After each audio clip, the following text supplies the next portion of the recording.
Bonjour et bienvenue tout le monde. Dans cette séance-là, on parle bien donc de la partie espace probabilisé et précisément autour de la notion de l'ensemble fondamental et la notion d'événement. Bon, vous avez bien ici, bien sûr, vu pour l'introduction, la théorie de proba, c'est une théorie mathématique, c'est toute une branche, ok? Et il est autour de l'étude des phénomènes aléatoires.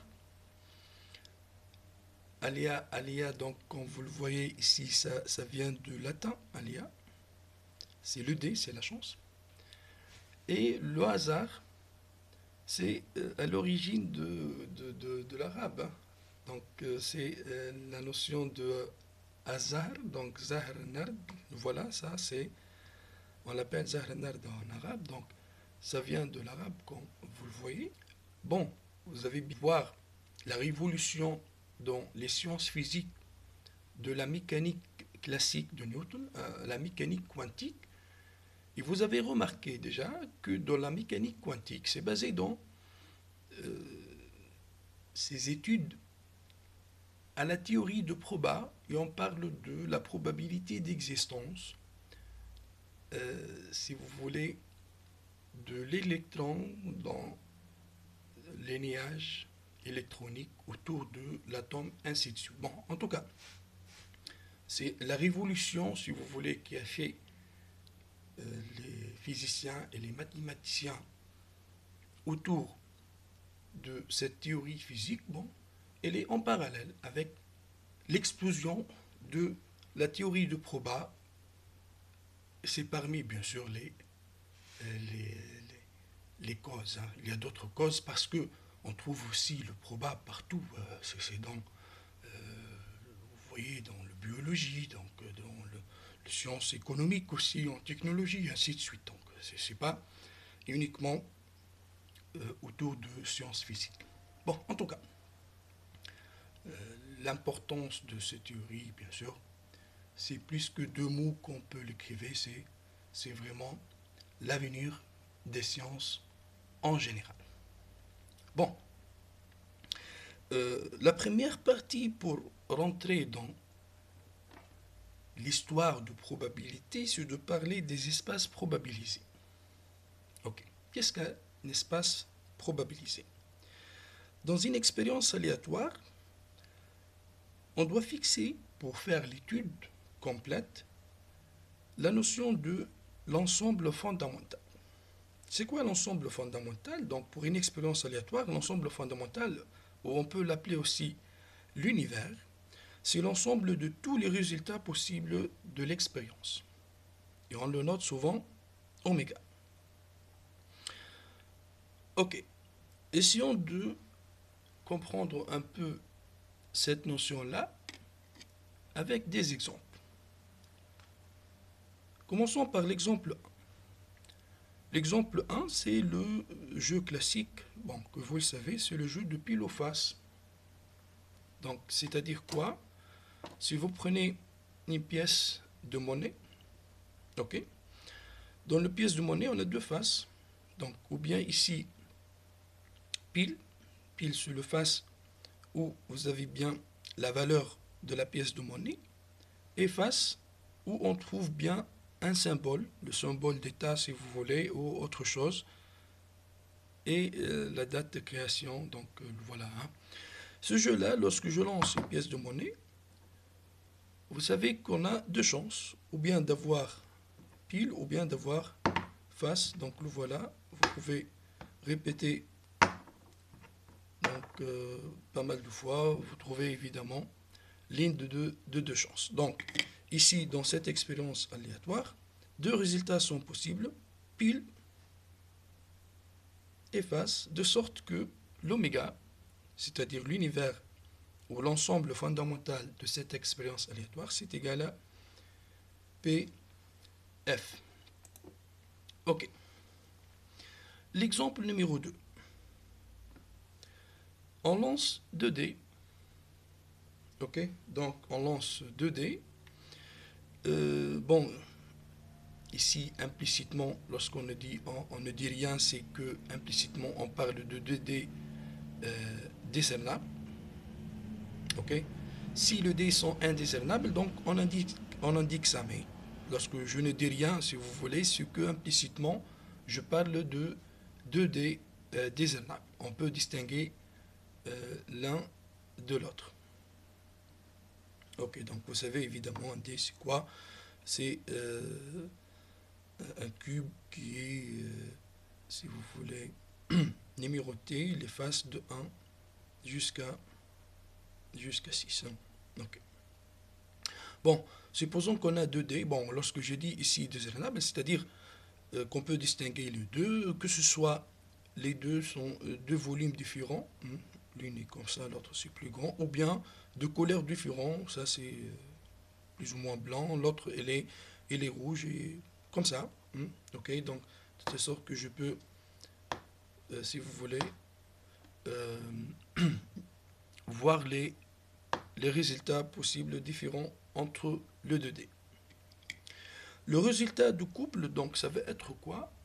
Ça va être un couple. Donc, le résultat possible de cette expérience aléatoire, c'est comme ça. Donc, lorsque je lance 2D décernables, et qu'est-ce qu'ils vont être évidemment? Ça, c'est tous les résultats possibles. Donc, ça, c'est le résultat de D1 et ça, c'est le résultat de D2. Je dois, voilà, il vaut mieux, à mon avis, de remplir toujours pour les jeux,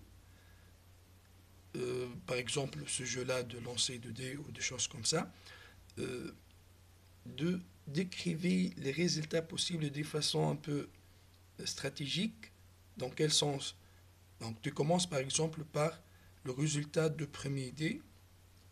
Ok, tu fixes donc ou bien je veux avoir le premier dé dans 1. Et lorsque le premier dé dans 1, le deuxième dé dans ou bien 1, ou bien 2, ou bien 3, jusqu'à avoir 6, et je passe au deuxième dé, ça donne 2, ainsi de suite, pour ne pas répéter 2 événements, ou pour ne pas oublier aussi des résultats autour de cette expérience aléatoire. Donc, le voilà. Donc ça, c'est clair pour vous, le résultat possible. Donc, vous avez bien de 1 jusqu'à deuxième cas possible, c'est que le premier dé dans 2 et l'autre dans 1 jusqu'à 6, jusqu'à arriver à que le premier dé dans 6 jusqu'à avoir 6, 6. Donc ça, c'est tous les résultats possibles et c'est de cardinal combien. Donc vous voyez bien ici, 6 fois 6, ça fait 36. Donc le voilà, je écrivais ça, c'est comme si un couple, hein, ça c'est oméga 1 et ça c'est oméga 2, oméga 1, oméga 2, hein, avec oméga i appartient à 1,6. Ça va? Bon, d'accord, donc le voilà. Remarque, il faut remarquer ici que on a cité 2 exemples, et remarquez bien ici que les 2 exemples ici, vous avez l'univers ou l'ensemble fondamental, il est de cardinal fini. Donc ici, oméga de cardinal 2, on a 2 possibilités, 2 résultats possibles. Et ici, vous avez oméga, c'est 6 fois 6, donc c'est de cardinal 36, donc il est de cardinal fini. Mais n'oubliez pas que ça, c'est un peu restreinte au niveau de première année. Mais lorsque on peut avancer, si on peut avancer un peu, c'est de parler de types d'univers qui sont infinis dénombrables ou infinis non dénombrables. Donc, c'est-à-dire, on n'a pas, bien sûr, toujours les univers sont de cardinal fini. Hein. Il y a des jeux où l'univers n'est pas fini. N'est pas fini, il peut être dénombrable ou bien infini, non dénombrable. Et vous vous rappelez bien ici qu'on a vu dans le chapitre famille sommable, c'est quoi la notion de une partie dénombrable et une partie non dénombrable. Donc dénombrable, c'est quoi? C'est en bijection avec un. Ok. Donc citons des exemples où l'univers soit infini dénombrable. Vous avez un exemple ici, donc, où l'univers est infini d'innombrables. Donc, si on lance une pièce de monnaie jusqu'à obtenir pile. Ok, donc on prend cette pièce de monnaie et on lance jusqu'à obtenir pile. Donc ici, par exemple, on a obtenu pile pour le premier lance et le jeu s'arrête. Ok. Quel est l'autre cas possible? Par exemple, je vais avoir face, face deux fois, donc face et pile. Donc trois faces et je termine par pile. Ainsi de suite. Et finalement, tous les résultats possibles sont quoi pour cet jeu aléatoire? Donc, ou bien j'obtiens pile dès la première fois, sinon j'obtiens face et après pile, deux fois face et après j'obtiens pile, trois fois et après pile, quatre fois si vous voulez, et après pile, ainsi de suite. On peut appeler, si vous voulez, ces événements-là l'ordre de le lance où j'obtiens pile C1 ici, donc W1, je peux appeler ça. W2, j'obtiens pile dans deuxième lance. Ça, c'est W3 dans la troisième lance, ainsi de suite, pour arriver à définir un WI ou un WN, où j'obtiens pile dans le nème lance. Donc, ces n-1 lance, on obtient face. Ok? Donc, le voilà. Et finalement, j'aurai bien ici que l'univers, c'est égal à quoi? C'est donc oméga 1, oméga 2, oméga n, 3 points de expansion, c'est-à-dire ainsi de suite, union, oméga l'infini, c'est quoi? C'est toujours face, infiniment. Ok, c'est le oméga infini. Théoriquement, ça existe, peut-être pratiquement, ça c'est impossible. Mais, bien sûr, on parle ici d'une façon théorique, c'est que, voilà, l'oméga, c'est tous les résultats possibles pour cette expérience aléatoire. Ça, c'est un exemple où l'univers il est infini dénombrable. Maintenant, essayons de voir un exemple où l'univers il est infini non dénombrable. Bon, je prends un exemple simple. Par exemple, ici, c'est la durée de vie d'un appareil. Tu prends un appareil donné, la durée de vie, comme il pourrait être 0, comme il pourrait être aussi n'importe quel réel positif. Ok, donc, dans le sens où il pourra vivre infiniment. Bon, pratiquement, ça, c'est impossible. Mais juste ici, toujours dans le cadre théorique, c'est un exemple où l'univers il est infini, non dénombrable. R+, bien sûr, vous vous rappelez bien ici que R+, il est non dénombrable. Et c'est déjà démontré, comme j'ai dit dans le chapitre famille sommable. Très bien. Alors, une remarque ici, c'est que la notion ou ce qu'on appelle l'ensemble fondamental ou l'univers en général n'est pas unique. C'est-à-dire, pour une telle expérience aléatoire, je peux avoir comme description de cette expérience, je peux définir deux univers différents. Okay? Par exemple, ici, on a cité l'exemple de tirage avec remise deux fois d'une urne contenant donc deux boules blanches et une boule donc deux boules blanches et une boule deux boules plutôt, excuse-moi, noires et une boule blanche. Donc ici, je prends cette urne-là, deux boules noires et une boule blanche dans l'urne. Ok. Bon, je vais appeler, si vous voulez, ces boules-là E1, E2 et la boule blanche, je l'appelle E3. Donc on va faire un tirage avec remise 2 fois. Donc on tire une boule et on le remet donc si vous voulez dans l'urne, puis on tire une autre fois. Quels sont les résultats possibles? Donc ou bien d'avoir la première boule noire et la deuxième boule est blanche, ou bien noire et la deuxième est noire. La première boule plutôt est blanche, la deuxième est noire, et dans le dernier cas, c'est de tirer la boule blanche qui est unique, de le remettre, puis de le tirer une autre fois. Donc le voilà. Je peux avoir oméga comme ça. Ça, c'est l'univers pour cette expérience aléatoire. Sinon, je peux raisonner sur le numéro de boules. Donc ça, c'est 1, ça, c'est 2, ça, c'est 3. Et l'oméga, il va être quoi?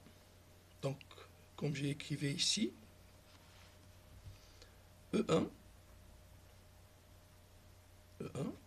Donc, je fais le tirage de la première boule, je le remets, puis dans le deuxième boule, j'obtiens aussi une autre fois E1, ou bien E1 et là dans le deuxième E2 jusqu'à bien sûr E1,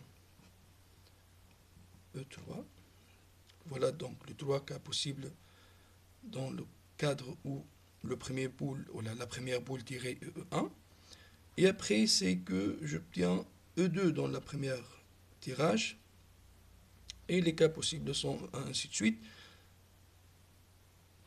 E2, E2, E2, E3. Et finalement, c'est que la première boule, c'est E3. Donc la deuxième, il pourra être E1, ou bien E2, ou bien je retire E3 une autre fois. Donc lorsque je vois les choses comme ça, vous voyez bien ici que l'oméga, il est différent. Je parle de la même expérience, mais on va voir ici pourquoi on fait le choix de ça et c'est pas de ça. Donc, dans la partie, si vous voulez, de l'explication de probabilité, on va essayer de voir c'est quoi le bon choix, si vous voulez, de l'univers pour avoir le résultat qu'on cherche. En tout cas, donc le voilà, ça va. Donc ici, c'est l'histoire de l'univers en général, quelques remarques, quelques explications. On va passer maintenant pour parler de l'événement. Donc, la définition, on commence par la définition. La définition de l'événement, c'est quoi? Dans une expérience aléatoire, donc l'événement, c'est un fait qui peut arriver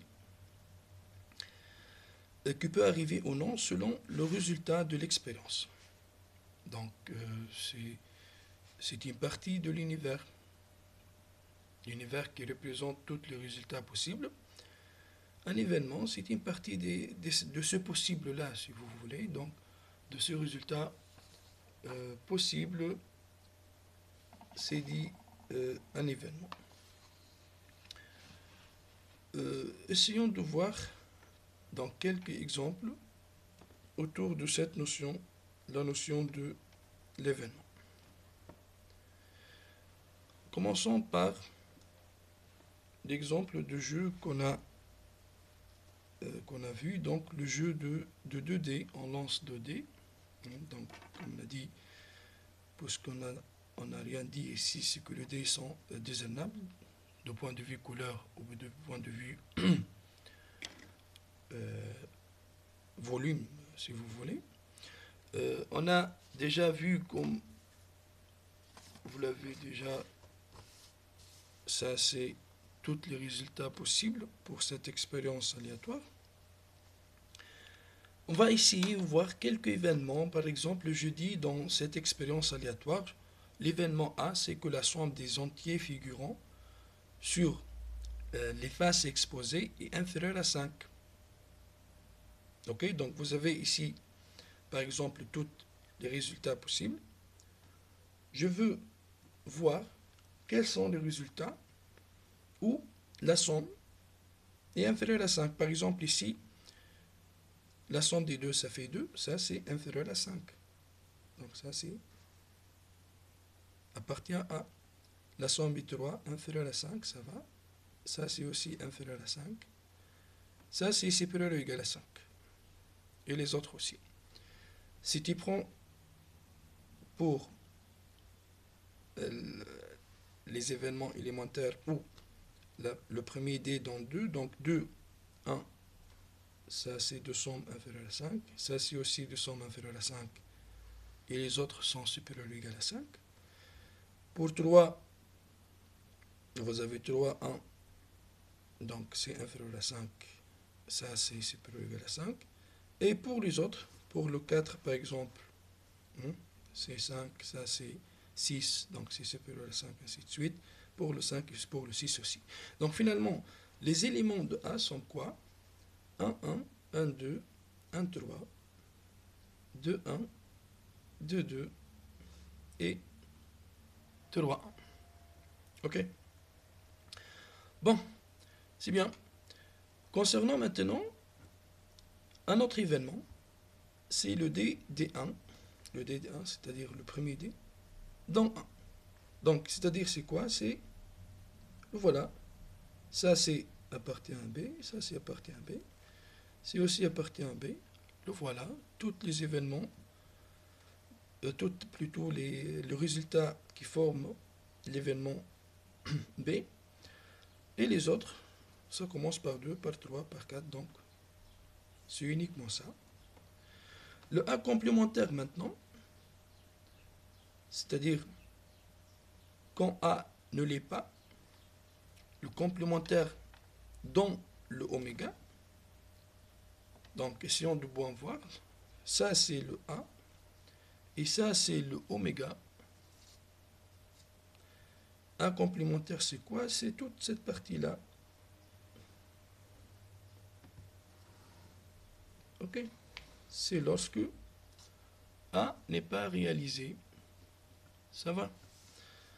Ok, donc ça c'est 1, 4, 1, 5. La partie qui reste, si vous voulez, lorsque le dé commence, ou plutôt le premier dé dans 1, et les parties qui restent lorsque le premier dé dans 2, puis 3 et les autres. Hein. Ça va jusqu'à obtenir 6, 5, 6, 6. Bon, c'est bien. Aussi, vous avez A union B. C'est l'événement A ou B est réalisé. Et ça, c'est quoi? Ça, c'est le B. Et là, vous avez le A. A ou B, c'est quoi? C'est-à-dire A ou bien B. Donc, c'est toute cette partie-là. Ok, ça, c'est A union B. A ou B est réalisé. Donc, c'est 1, 1 jusqu'à arriver à 1, 6. J'ajoute 2, 1, 2, 2. Et j'ajoute 3, 1. Ok. Et après, vous avez A inter B. C'est A et B sont réalisés. Donc ici, l'intersection, c'est-à-dire, bon, le symbole des éléments de B, ici, c'est lorsque je mets ce point-là au-dessus. Le symbole, vous remarquez, pour A, c'est le ligne rouge ici au-dessous. Lorsque je dis et, c'est-à-dire lorsque j'ai bien l'existence de ce D symbole-là, et ça existe où? Dans ces trois éléments-là. Donc A et B. Et ça, c'est 1, 1, 1, 2, 1, 3.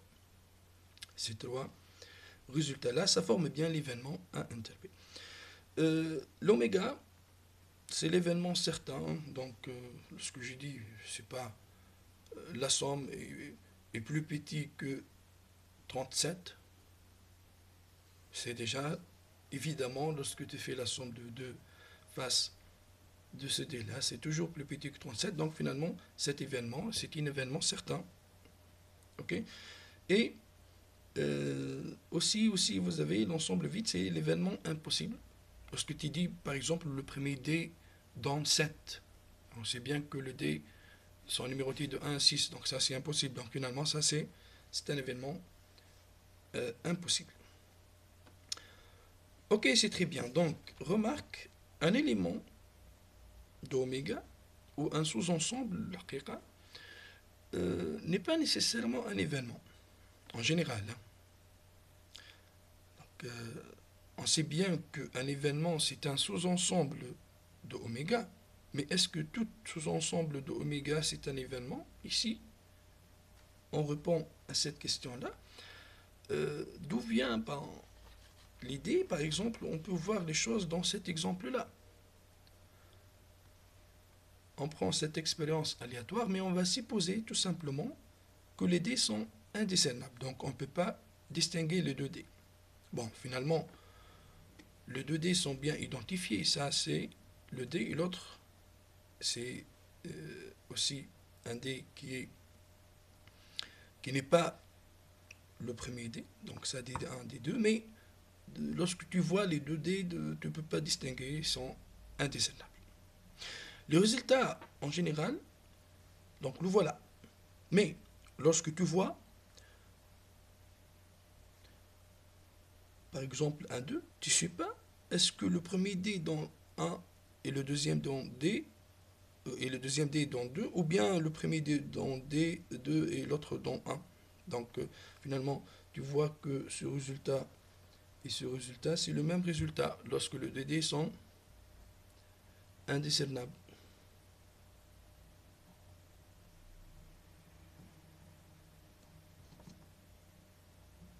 Ok? Kiff kiff, donc 1, 3 ou 3, 1.